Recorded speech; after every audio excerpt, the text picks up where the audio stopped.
Hey guys, Hero here. Today we are speedrunning debunking Acerthorn's video on me. Let's go. The reason he gave me for why he needed to back out was because he had experienced not one but two deaths in the family back to back. He never actually said anything about the deaths being the reason for the bailout until after I had posted the cancellation video.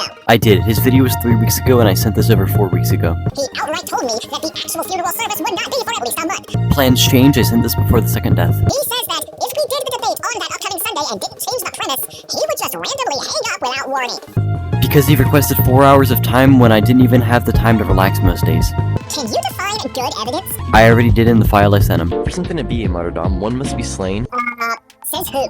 I was just defining my terms. All of the apostles were horrendously persecuted for their faith. Your source is AI and it still contradicts you. Co-leaders sweep up a handful of followers and whisk them away to remote locations miles away from civilization. Did you get this from Hollywood? Jewish law commanded that everyone, even criminals, receive a proper burial. Sure, but not similar to that of the elites, guards, and a spacious room. And the only sources I can find are heavily biased sources. I literally provided sources in my original video that shows that Jesus was indeed buried in a tomb. So Wikipedia is biased, but room for doubt isn't? He's arguing that if Old Testament Judaism ceases to be a valid religious belief, Christianity in turn likewise loses its legitimacy. I am not. The Pentateuch is filled with metaphors and figures of speech that were in common use at the time. So is the Bible. Does that make Jesus' resurrection allegorical? By pure papyrus. It's admittedly incomplete, only a single sheet front and back. Because most of it is missing, we have no way of knowing exactly what it's trying to say. Some scholars suggest that it's actually a work of fiction. It's not only some. It is fiction. He admitted we cannot know otherwise. The Soled inscription. It was created in the late 15th century BC. This means that they would have entered the Promised Land in 1406 BC,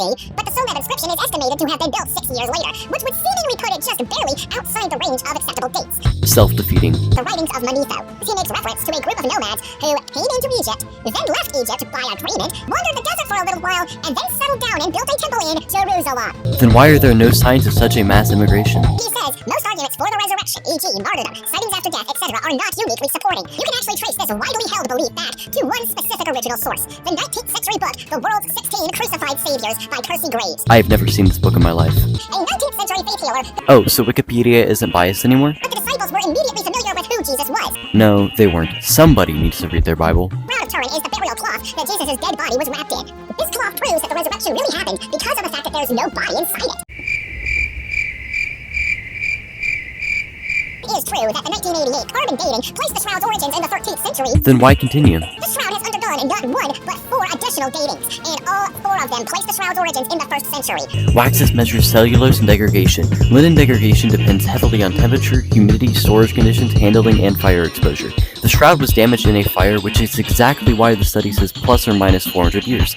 The carbon dating was done by University of Oxford, University of Arizona, and ETH Zurich, and all dated the shroud using radiocarbon methods. The labs were blind to each other's results. The methodology was standard and accepted. No methodology has been able to overturn that, and Waxes certainly does not meet that bar. Even if you agree to throw the skeptics this one little bone, that the shroud was carbon dated to the 13th century, Then the dating is solid and other information must be explained without contradicting the dating. the fact that there are bloodstains on the shroud that are consistent with crucifixion, Easily foraged. there's traces of pollen in the shroud that was traced to plants local to Jerusalem. This link comes from Max Frey's pollen studies. His findings were never independently replicated under strict contamination controls. Also, aragonite is not unique to Jerusalem. It occurs in Italy, France, Turkey, and many limestone regions worldwide. There's soil in the shroud that has been traced back to Jerusalem. Medieval contact with Jerusalem was common because crusaders had traveled extensively. Relics from Jerusalem circulated in Europe, and soil and relic dust were traded. The negative image of the face of the man who was buried in it, the negative image is genuinely impossible to fake. Even to this day, there is no known science or technology that could possibly recreate this negative image. Ever heard of photography? When Jesus came back to life, his body lit up like a human beacon, and that's what caused the negative image. Firstly, this wouldn't cause such an image. He also contradicts the Bible. Maybe he should give it a read himself. Okay, what's my time? That's not bad. Also, that's all for today. See you on the next one. Oh, also stay precise or whatever.